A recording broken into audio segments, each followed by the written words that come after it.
Hey y'all, this is Scott with Becoming Superhuman, and today we're going to talk about the 10 foods I will never eat again.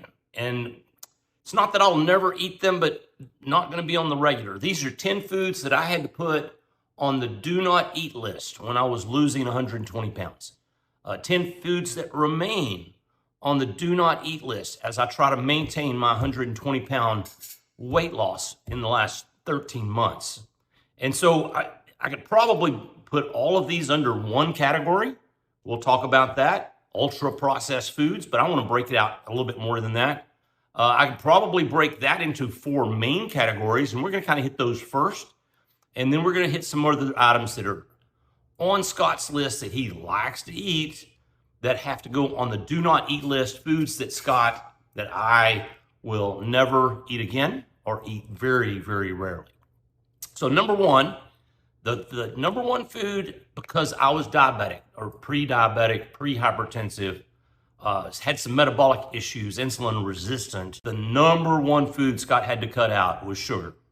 So, I mean, it just, anything with sugar in it, high sugar foods, you get me around a pecan pie, apple pie, pumpkin pie, y'all, I can go off and I'll eat 2 or 3 pieces. Ice cream, I can't eat a scoop of ice cream. I'm going to eat 3 scoops. I'm going to eat 4 scoops. I'm going to go off on ice cream. Sweetened drinks, shakes, malts. Oh my gosh, y'all. Those heavily sugared drinks, they had to go on the do not eat list. Not now, not ever.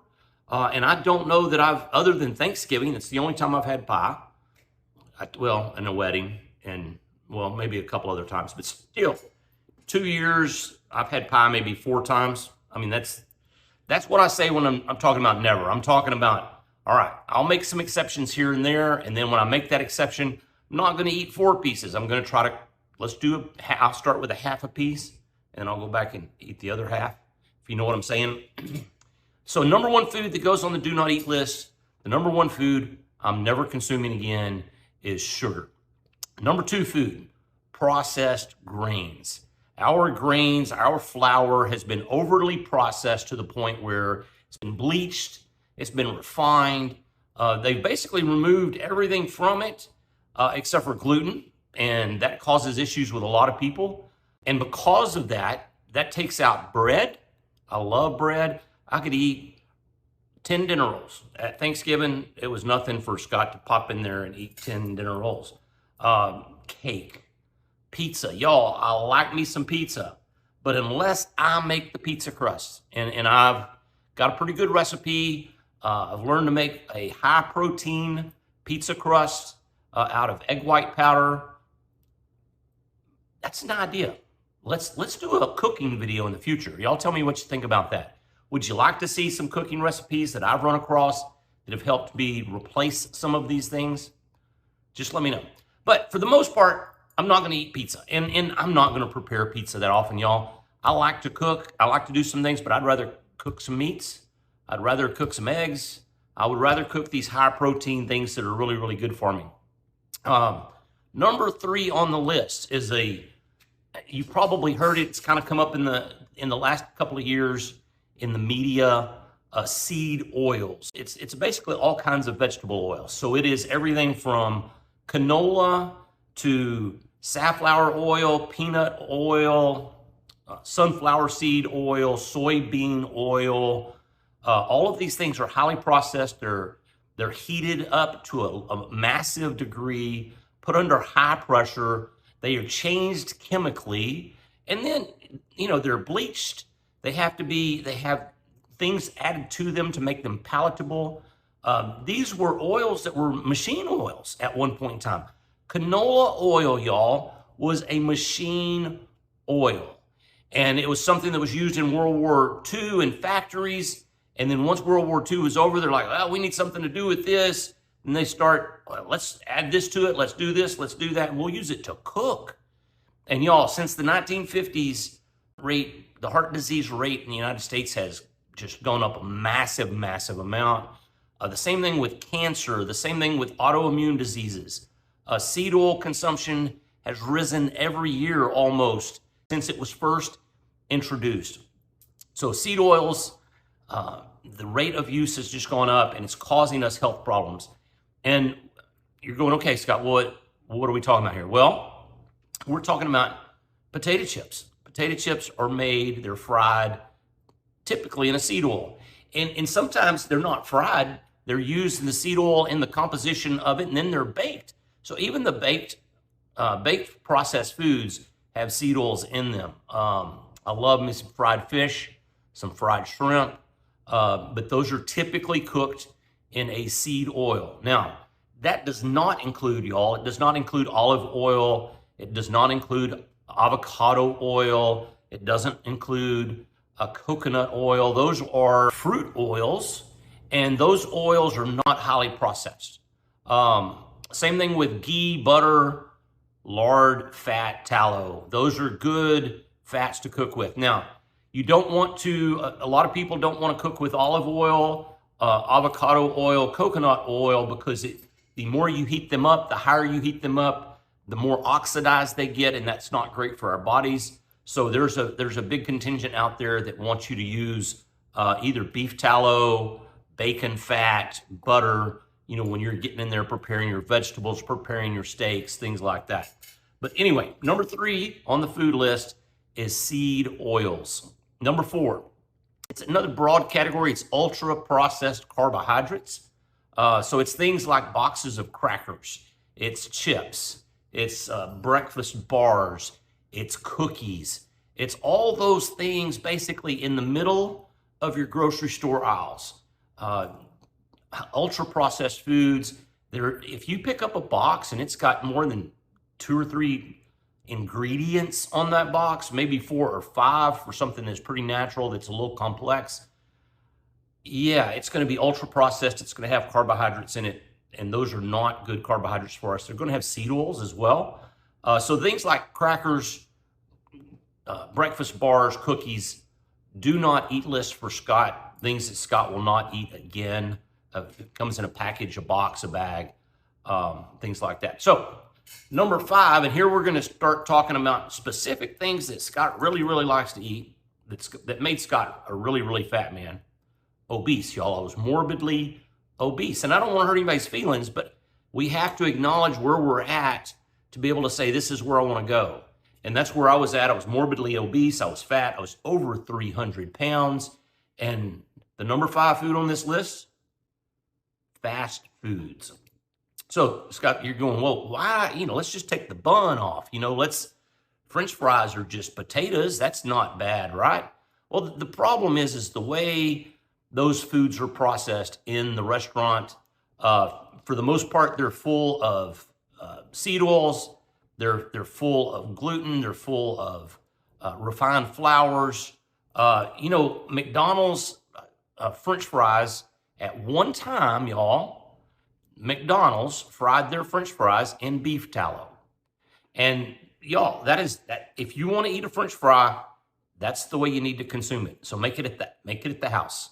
If you're in a store, from what I understand, and I could be wrong on this, y'all could correct me, the only chain restaurant in the United States that uses beef tallow to cook their French fries is Outback Steakhouse. So if you want to go get some healthy French fries, go to Outback. Otherwise, avoid it like the plague. I still have to.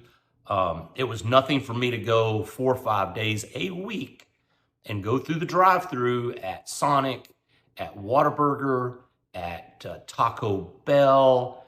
And the problem is, y'all, those are highly processed foods. They're full of seed oils. They're full of processed grains. They've got sugar added to them, believe it or not. Just really, really not good for us at all. So fast foods on the do not eat list.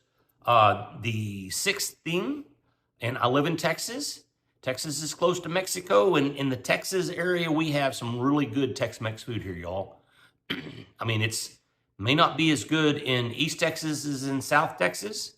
And you probably have different kinds in New Mexico or Arizona, but y'all, Southern California, I'm sure, has some great taco bars. I have had to put enchiladas and tamales on the do not eat list. And again, it's because of the ingredients these things are made from, of the processed grains in our country, the matzah, the flour that's being used, the corn meal that's being used, been highly processed. And then they typically have seed oils that they use to process those things. Now, I'm sure you can make some things in your own kitchen, and you can take those things away and be able to enjoy that.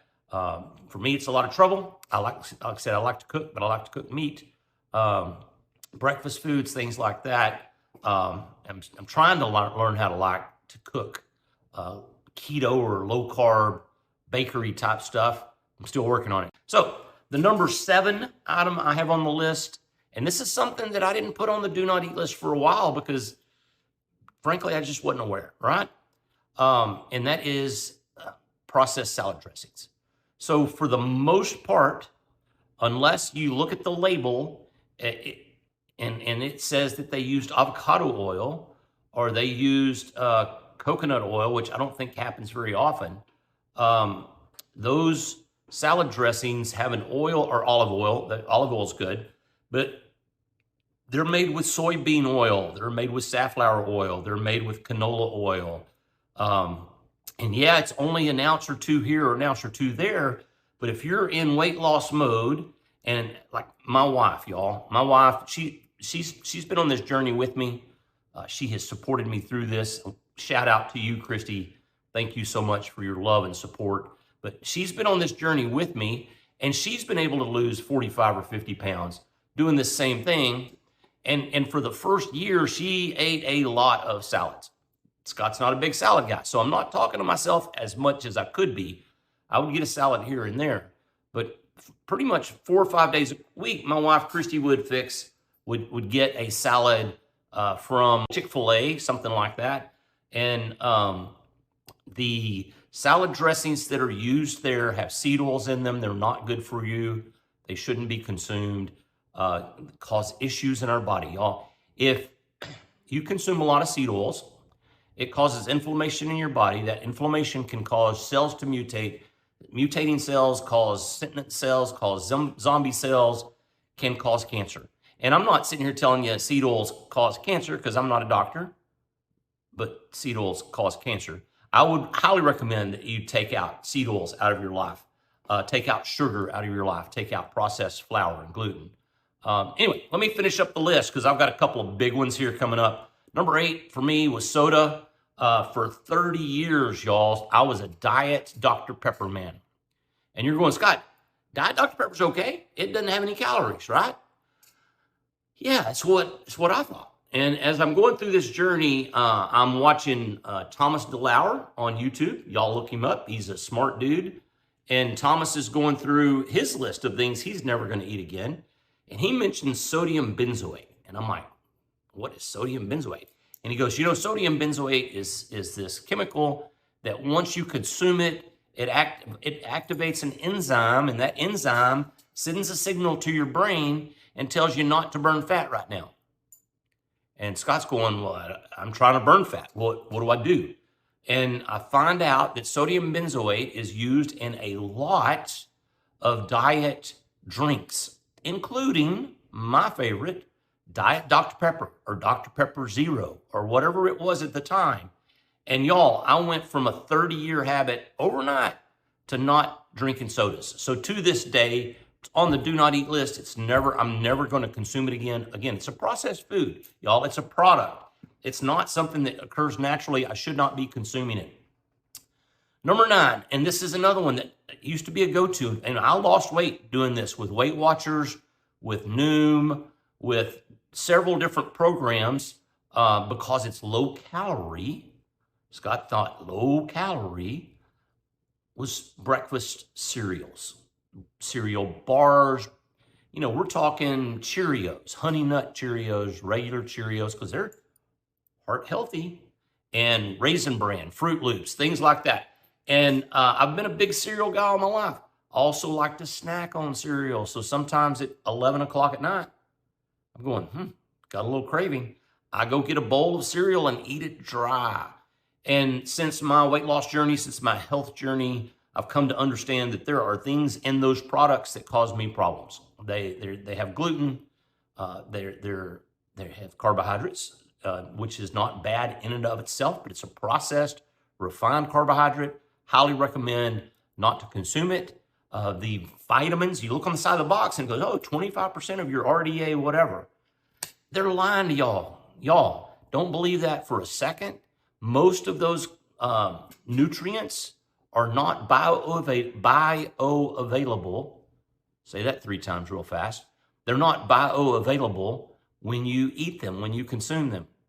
It does you no good whatsoever. So don't eat them. And then finally, and y'all, I talked about this 2 weeks ago, talking about it today, the number one food that Scott has to put on the do not eat list, I never eat again list, donuts.